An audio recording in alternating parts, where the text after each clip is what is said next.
The true cosmology of our world shows the Earth as a flat disk with the Antarctica ice wall surrounding it at the South Pole, while the dome and more lands are beyond it. That is the dome firmament of the sky. The Antarctic Treaty and its system prevents people without permission from traveling to Antarctica.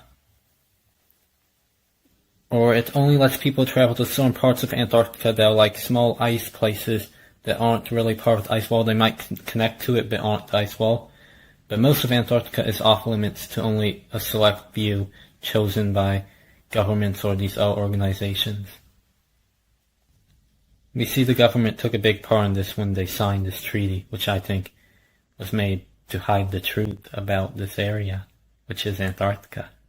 So what about people who just reject the treaty, then go to Antarctica anyways, or people going on boats or aircrafts that might accidentally go to the places they don't want us to know about? Well, I think there are also people working to guard the ice wall of Antarctica, preventing anyone from traveling beyond it to find hidden secrets. Maybe you're wondering how this is done. Well, there are parts of the ocean considered to belong to the governments of certain countries. Some of these regions are at what's called the 60th parallel south, which is located here on the fake globe map of the world. Here, an average Navy warship will come to turn people around. Whichever area of the ocean you're in, it will be a warship from a different Navy or military, depending on which country you're in. Like if you're in America, it'll be from American Navy, or if you're in China, it'll be from their military, or if you're in Australia, it will come from the military of Australia, and for various different countries too. This is the first line of defense. This is located far away from Antarctica, but on the way to there. But after this, if people manage to pass these ships, which will tell people to turn around by saying they are in maritime waters they're not allowed to be in. But as I said, if people manage to pass these boats, they will get eventually to the 80th parallel south, which is basically around the coastline of Antarctica. There's actually a Royal Navy boat that goes around this area patrolling it that I think is the next line of defense.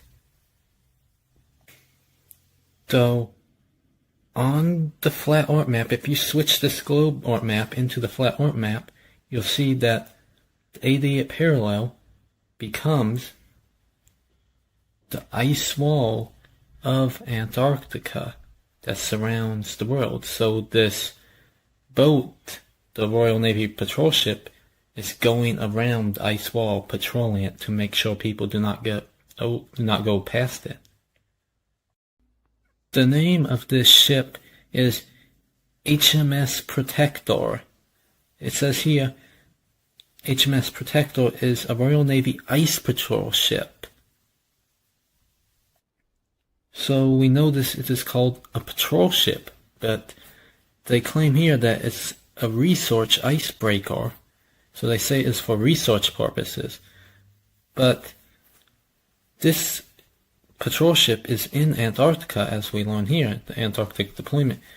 But why would something need to patrol Antarctica? Patrol means to watch something like how police or guards patrol areas, meaning they are watching over the area to protect it. It's also called HMS Protector, like it is protecting something. But what would it need to patrol and protect in Antarctica if it was just a research vessel? So I believe this ship patrols the ice wall, keeping surveillance on the area in order to make sure nobody goes past it. Let's learn about it.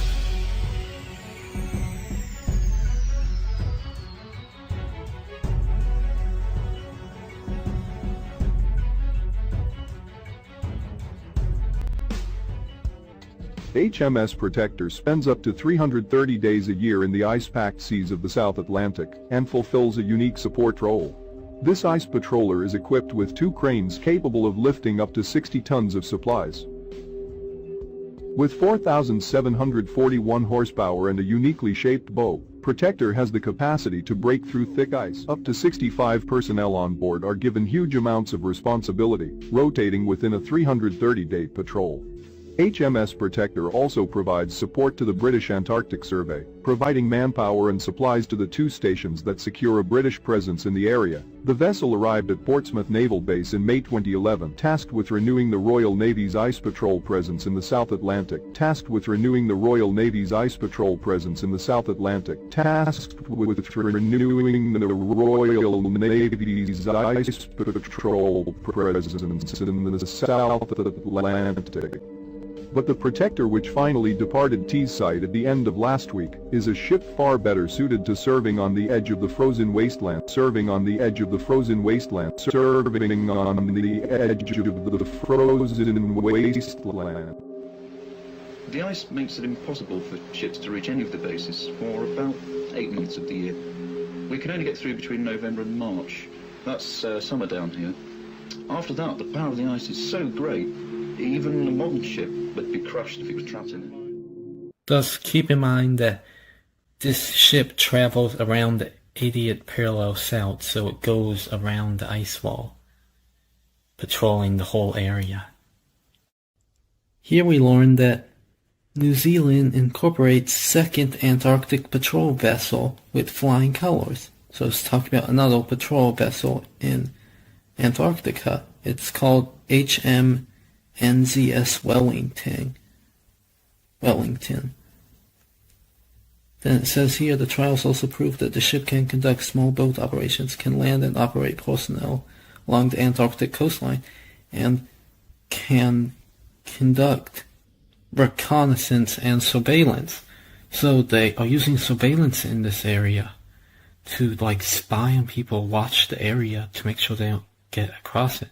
It's also reconnaissance, which means in military operations to locate an enemy or find something. Maybe searching for places in lands beyond Antarctica or doing some type of surveillance operations. It even says this is part of the NZ, which is New Zealand Navy, to work alongside other government agencies to conduct various surveillance and support operations in Antarctic waters. So these are different governments working together with the Navy, which is the military. Why would the Navy be doing research? They claim it's for scientific research, but the Navy is part of this. That's the military, not the scientific organizations. And the governments are part of this too, so I think it's a plot from them. Also notice how the ship looks. It looks more like a frigate warship or other type of warship used for military purposes rather than scientific experiments, making me think it's really some type of warship used to prevent people from going to the area. There is yet another one of these ships called HMNZS Otago, which is what it says here, a Protector class offshore patrol vessel in service with the Royal New Zealand Navy. New Zealand is close to Antarctica, keep it in mind. It also says this boat has served on several lengthy patrols of the Antarctic. They say this is for research purposes or whatever. However, if you look at stuff that's on this boat, you see stuff like this. It says this is a 25mm M242 Bushmaster cannon and remote turret. This is a type of chain gun or some type of cannon, so it is a weapon on this boat. There's also other weapons that are on this boat listed here. But this does not make sense because they claim it is like a research boat, so why would it have a weapon?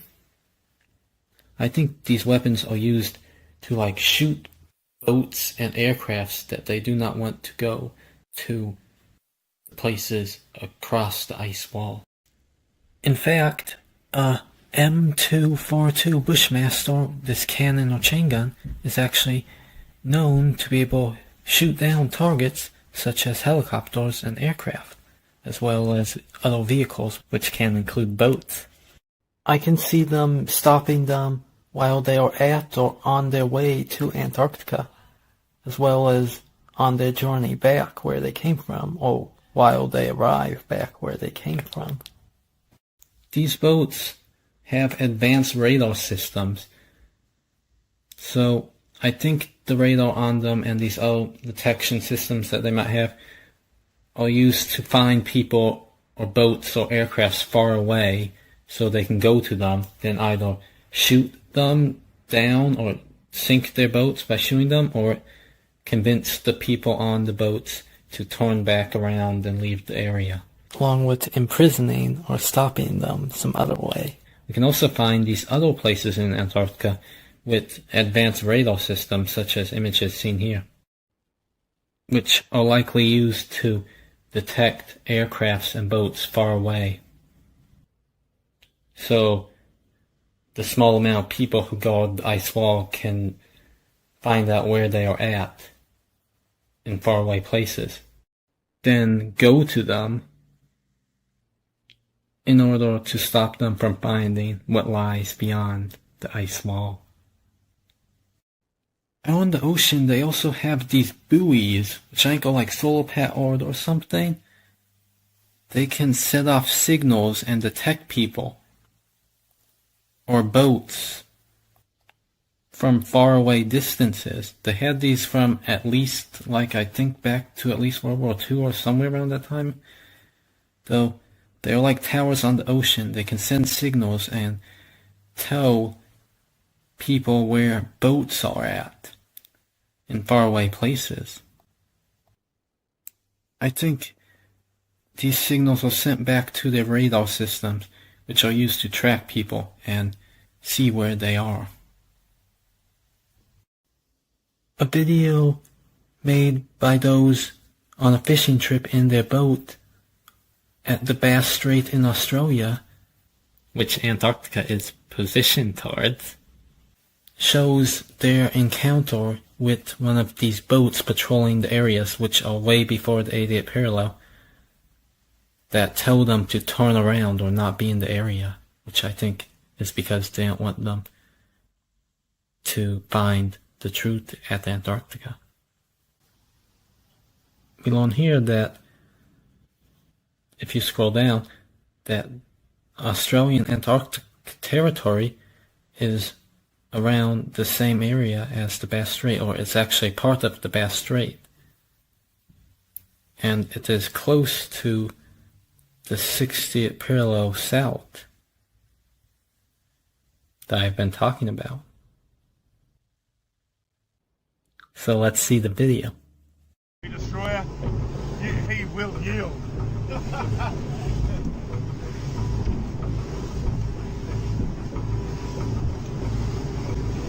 He'd be thinking, that cheeky better not cross my bow. Stop, Josh. They take it seriously. What did they say? You got to yield. You can't just fucking. They think you're going to charge them. We don't know for sure. They did say something. No, they did. They come back last call. Yeah, fucking talk to them. Actually going around. He's turning. Stop. He's turning. He is actually turning. He said about the ship yesterday. No, he is turning. Fucking hell, what have we done now? It's turning, Josh. Just sit still. He slowed down, has he? Yeah, he's really slowed down. Don't tell me we're in trouble. What for? It's coming to us. It is coming to us. He's got the shits because... By port now, this is Washington, Hobart, Washington, Hobart, channel 16, over. 1-6. Yeah, we got you, mate. It's bad boys. Did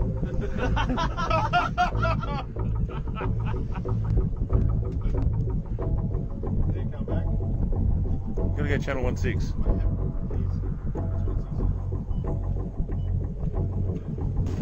No. Hobart, you are in America. report your intentions. Fishing. Who the fuck's that? We're heading to the shelf to go. Just say we're out fishing, heading out fishing. No, we're just heading out fishing. He's out, boys.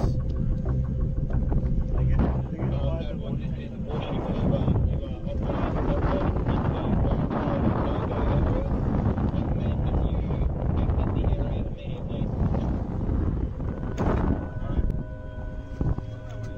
We're going that way. We're just traversing. Is there a helicopter coming at us now? Are we late? I don't know. What Just travel, just go. Just go. He sent out the chopper. That's a drone. Is it? That's unreal. Okay, that is what happens if you go around the area of the 60th parallel. But if you go any farther or like closer to Antarctica, something else should happen, like what happens in this story that I will show. The Dagbladet. Polar explorer and television celebrity Jarl Andahoy, 38, sits in the dock, the Nordtroms District Court, accused of having carried out his third voyage south of the 60th parallel in Antarctica without permission. He is also accused of having sailed without insurance, so the provisions of the Antarctic Treaty requires. The expedition took place a year ago, where, among others, comedian Anne Cat Hareland, 43, and rock guitarist Peter Barley, 50, was on the journey. The voyage constitutes television program Berserk in Pioneer Waters, which premieres on TV Norge tonight. There's an advanced sentence. Andahoy believes the charges against him are baseless. He points out that the sailboat is registered in Russia and claims to have acquired permission from the Argentine authorities before the expedition started. He never sought permission in Norway because he believes an application by him will never be merited by the Norwegian authorities. He felt prejudged by the Polar Institute of Foreign Affairs. Ever since 2011, I have been treated as terrorist in Antarctica by the Foreign Ministry and the Norwegian Polar Institute. They've stolen equipment, withheld information, and tried to stop my expeditions, says Andahoy. He believes everything started 5 years ago when he went on an expedition aboard Antarctic yacht Berserk with a crew of 4. The aim was to celebrate the 100-year anniversary of Roald Amundsen's trip to the South Pole. The expedition ended dramatically when the sailboat disappeared in the Ross Sea. Andahoy was even on land along with 18-year-old Samuel Massey at the time. Comrades Robert PCP, who is 34, Tom Gizel Bellica, 36, and South African Leonard J. Banks, 32, were never found. Andahoy was fined 25,000 kroners after the expedition. He endorsed this writ. In 2012, he returned to Antarctica to find out what had happened to his friends. Again, Andahoy was fined for having traveled to Antarctica without licenses and insurance. Foreign Affairs and the Norwegian Polar Institute have opposed and tried to stop me. They still do. The entire input on this matter was that I had permission to sail, something I had said, Andahoy said, adding, "It will be exciting to see where they are now. This is a tragedy for me and other relatives who have lost shipmates and sons in Antarctica. The essential question is if there was an accident that was just swept under the carpet. Unreasonable. Foreign Ministry rejects accusations of the Arctic explorer." The documents showing Andahoy alleged authorization of Argentine authorities for permission to conduct the voyage were sent over to the prosecutor late Tuesday night. They were assessed whether grounds for the examination. The reason is Andahoy complained that the dismissal was a violation of protection zone determination. The Berserk believed they died unnecessarily. 3 crew members, Robert, 32, Tom, 34, and Leonard, 36, Antarctica on the Bezelschnitter and Horseshoe Bay, McMurdo Sound. Samuel and Massey were back from the pole before the Berserker disappeared. Andahoy got a text from the crew that read, "Everything is good, atmosphere is good in Horseshoe Bay. Contact us." Expedition participant Manuel Hernandez has gone through these documents today. Prosecutors reject Andahoy's written permission. The prosecutor asked today about the 30-day suspended sentence and fined 45,000 kroners for Jarl Andahoy. I do not wonder if I will be convicted. I am going to appeal all the way. I do not give up, says Andahoy. So they're calling him a terrorist for going to the Antarctic. There is actually something called territorial waters and also exclusive economic zones, which are areas in the sea certain countries rule over that they can restrict people from traveling to them. There is also the maritime police, or water police. They have various names. This can sometimes just refer to police that use boats to get to certain places, but can also sometimes refer to those who try to stop immigration, so they guard the borders of countries, but not the land part, the ocean part. There are whole laws that govern this, sometimes enforced by the maritime law enforcement or the Coast Guard, who guards the coast of countries or areas or certain seas, certain waters. Also connected to maritime security regimes which guard these seas. Then there is Australia's Maritime Border Command, which prevents people from traveling to certain areas in the ocean past Australia, including areas south of it where Antarctica is found. Different countries have claimed different areas of Antarctica and the oceans surround it, so they send their ships over these oceans to guard them. The same is also true with the Arctic at the North Pole, making me think they also guard the North Pole in order to hide the lands beyond it, such as Hyperborea. Here are some images of places at or around the North Pole, like at Greenland, I think, and some other places, where they have these military, which I think go out to guard the area. And these are places near the North Pole, but they can stop people before they get to the North Pole. I think some of these might even be around the North Pole itself. Here are some examples of where these bases are. These are bases confirmed to exist even by mainstream belief thing, even though they say they are used for something else. Some of them, at least not. Some of these might be other stuff, but here are some examples of those who I think guard these areas. Also part of a plot to guard Antarctica. NASA also has IceSat-2, which is said to be a satellite that goes around Antarctica, scanning the area or observing the area, basically monitoring it, or finding ways to detect stuff in Antarctica. They say this is done for research purposes, to know the thickness of the ice sheets or other stuff. But I think it is really done to scan the area to try to find out if people are about to go across the ice wall, so NASA and these others working to hide the truth can stop them. I don't think it isn't a satellite in outer space like how many people imagine them. I think what people call satellites are actually machines held up by balloons in the sky, not something that orbits around the Earth in outer space. I did a video about this, and you can probably find more videos about this elsewhere. While I think people are often caught, especially since there aren't very many people trying to go to these places, at least now, so it's easier for them to patrol.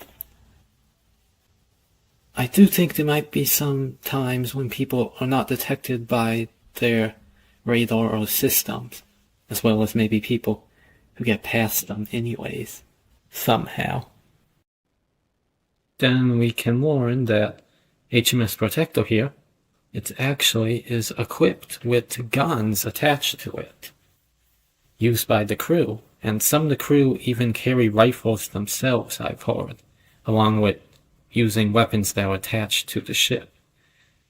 Then this boat has drones on it, so maybe these drones are used to fly to people to tell them to leave, or tell them something, or do something to them.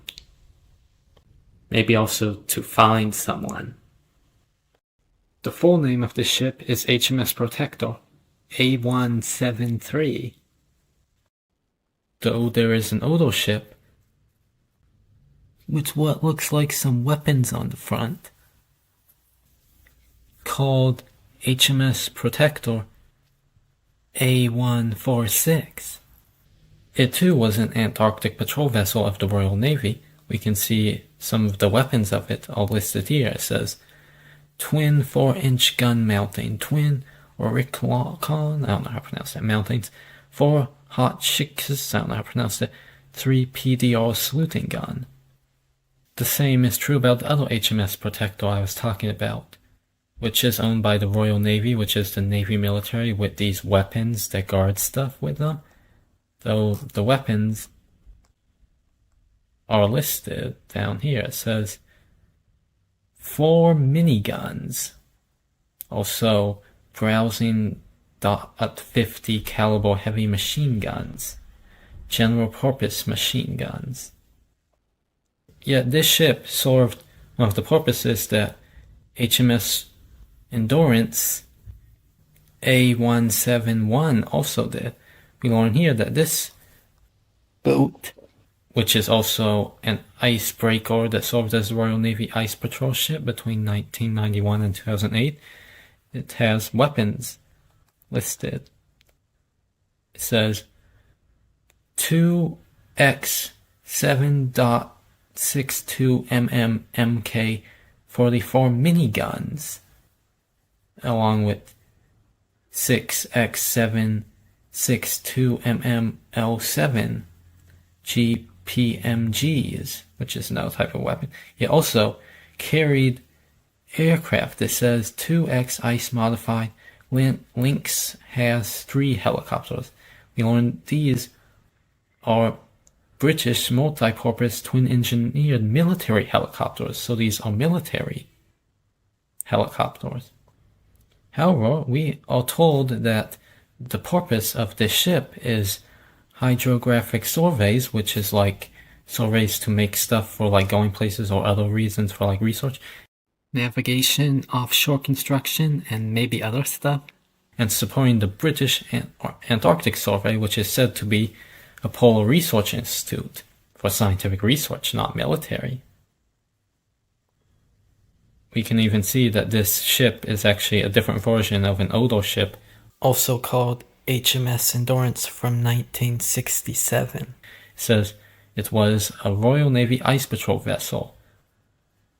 Though it says this boat was involved in the Falklands War. Learning about this ship, we see HMS Endurance was a Chatham-based Royal Navy ice patrol ship deployed in the southwestern Atlantic. Her primary role was to maintain a British presence in the Antarctic area. Then we learned that this boat was actually part of a war involving the British and I think Argentina. It says during the Falklands conflict, Endurance was commanded by Captain Nick Barker and carried 22 Royal Marines. She was a major signals intelligence asset. Her helicopters helped disable the Argentine submarine Santa Fe. This icebreaker is named USCGC Polar Sea. Notice how it says U.S. Coast Guard because it's owned by the United States Coast Guard. Yet the United States is not really near Antarctica, so it doesn't make sense why they would have somebody being a Coast Guard or a guard at Antarctica far away from the country. Unless they're trying to hide something. Guarding secrets. Those who own that ship also operate other ships such as USCGC Healy, seen here, considered the most technologically advanced icebreaker of the United States because these ships are designed to break through the ice or go through thick ice. It is also the largest ship of the United States Coast Guard. Thus keep in mind it is part of the operations of the US or the United States. Here is a photo of the boat with another boat that looks similar to a warship in these regions. It says USCGC Healy, WAGB-20, that's its full name, and the Norwegian Coast Guard vessel Svalbard. The full name of the ship it was with is called NOCGV Svalbard, if I'm pronouncing it correctly. It says, is a Norwegian Coast Guard icebreaker and offshore patrol vessel. Let's zoom into this picture. It has a weapon on it. Yet it is strange that ships from both Norway and the United States are both in the same regions patrolling the place. So why would these different countries be patrolling the same place? Unless they are working together to hide something from the public. Another boat like this is USCGC Polar Star. Of course, there also might be other boats that aren't publicly known about, or that I'm unfamiliar with. Whether publicly known about or not, I'm not quite sure. Though, this ship has a helicopter that lands on it. Yet, it's not the only one like this. For the one I mentioned earlier, the ship, whose full name is HMS Protector A173, has a helicopter landing pad. So perhaps they have a helicopter in order to fly up to check the areas on the ice wall, or to fly to people on boats, or even another purpose. While it would be easy for them to stop a small amount of people, I think if enough people tried to go, or people with enough power or resources, they could get past this patrol and make it to what they are hiding beyond the ice wall. Especially seeing they will not be able to stop everyone if enough people tried to do so. That is, go to these areas beyond the ice wall.